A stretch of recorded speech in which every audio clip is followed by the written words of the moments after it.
Janganlah membodohi diri sendiri dengan berdalih bahwa keputusan ini untuk kebaikan bangsa dan negara. Karena itu bohong besar. Karena sekarang lihat faktanya.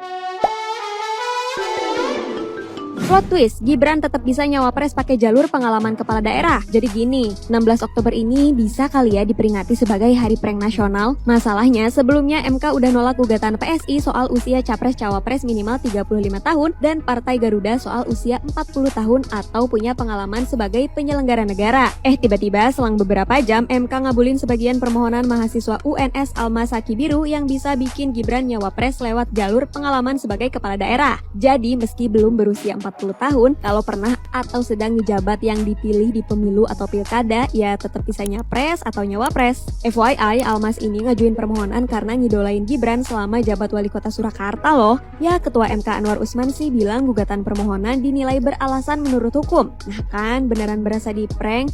Padahal sebelumnya MK dikritik lewat spanduk dengan tulisan Mahkamah Keluarga, ayo lawan politik dinasti di sejumlah jalanan Jakarta loh. Ya, walaupun belum tahu ya Gibran fix bakal maju jadi cawapres, tapi seenggaknya MK udah kasih karpet merah nih. BTW ini lagi heboh ngomongin anaknya sampai ada demo di MK, tapi Pak D kok nggak kelihatan, kemana ya? Apa Pak D nggak takut nih anak-anaknya dibilang nepo baby kalau Gibran beneran maju nyawapres? Coba Pak D tolong anaknya diingetin juga ya. Salam NKRI. Wow, lagi ada yang bahagia nih. Mungkin lagi mau ngadain party nih. Karena kan keputusan MK finalnya itu ternyata ada kata atau, dimana atau yang berpengalaman menjadi kepala daerah baik provinsi maupun tingkat kabupaten atau wali kota. Wah, jadi peluang Mas Gibran jadi cawapresnya besar dong nih. Asik, yang lagi pada seneng-seneng berharap Mas Gibran berminat menjadi cawapresnya Pak Prabowo Subianto. Nanti dulu, jangan pada kesenengan ntar kalau tidak sesuai kenyataan pada sakit hati lagi. Gini ya, kalian memang sangat-sangat menginginkan Mas Gibran itu jadi cawapresnya Pak Prabowo Subianto. Bahkan udah pasang spanduk baliho di mana-mana, Prabowo Gibran, Prabowo Gibran. Tapi pertanyaan saya, Mas Gibrannya mau apa enggak dengan tawaran tersebut? Kita tunggu ya tanggal mainnya, apakah Mas Gibran menerima tawaran tersebut atau tidak. Dan jika pun ternyata Mas Gibran menerima tawaran tersebut, saya nggak peduli mau Pak Prabowo cawapresnya Mas Gibran, mau Pak Prabowo didukung 1000% oleh Pak Jokowi sekalipun, tetap tidak akan merubah hati nurani saya konsisten untuk mendukung Ganjar Pranowo menjadi penerus Jokowi di 2024 nanti. Ya, walaupun tak jujur tadi saya sempat appreciate ya dengan keputusan MK yang ketuk palunya oleh 9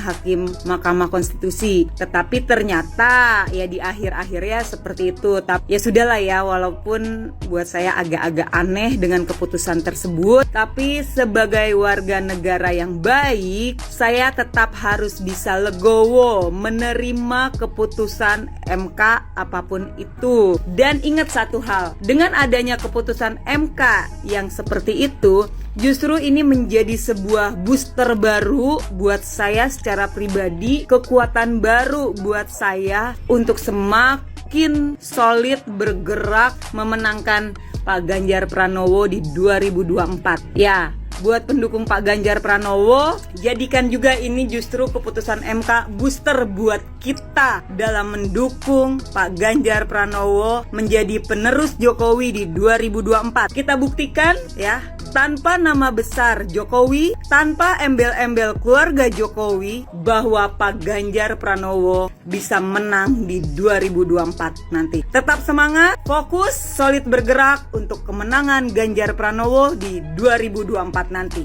Merdeka! Halo bro, kalian masih menyimak isu-isu perkembangan soal Pilpres 2024? Tentu saja, karena ini benar-benar menentukan nasib bangsa. Dan bulan ini adalah bulan yang paling menentukan, terutama bagi Pak Prabowo Subianto dan Mas Ganjar Pranowo yang belum memiliki cawapres. Tentu saja parpol pendukungnya akan menunggu keputusan dari Mahkamah Konstitusi terkait dengan batas usia minimal bagi seorang yang bisa dicalonkan sebagai capres atau cawapres. Saya bukan pakar hukum, saya bukan mantan apapun, saya rakyat biasa, wong desa, akan mencoba memprediksi keputusan Mahkamah Konstitusi. Menurut saya seperti ini, bahwa keputusannya tidak akan secara spesifik MK menuliskan batas usia, memperbolehkan usia minimal 35 tahun untuk mencalonkan diri atau dicalonkan. Namun demikian, batas usia masih tetap, namun ada perkecualian bagi mereka yang usianya di bawah 40 tahun tapi sedang atau pernah menjabat sebagai bupati, wakil bupati, wali kota atau wakil wali kota atau gubernur dan wakil gubernur. Dia sudah termasuk yang bisa dicalonkan walaupun usianya di bawah 40 tahun. Oke guys, sekali lagi ini hanya prediksi saya, semoga menambah referensi kalian dan kita tunggu bersama keputusan MK. Semoga yang terbaik bagi bangsa dan negara, dan semoga Pilpres berjalan aman, lancar, dan menghasilkan pemimpin yang benar-benar amanah dan untuk Indonesia ke depan.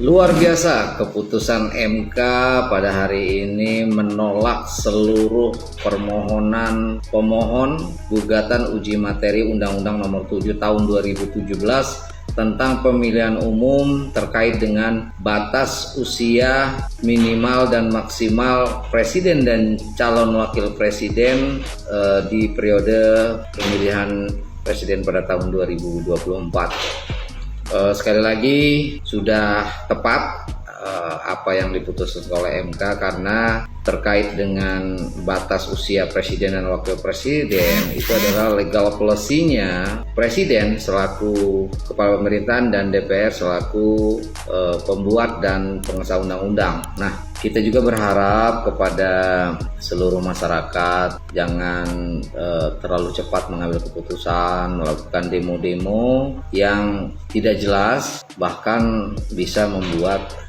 situasi semakin memanas. Nah, apabila memang DPR atau pemerintah mengajukan batas usia minimal dan maksimal untuk merevisi Undang-Undang Nomor 7 Tahun 2017 terkait pemilu, silahkan dibahas di Senayan ya, supaya tidak menjadi bola panas dan semakin membuat panas isu-isu menjelang Pilpres. Demikian, salam penegakan hukum, salam keadilan. Mari kita berdiskusi di kolom komentar. Bravo MK.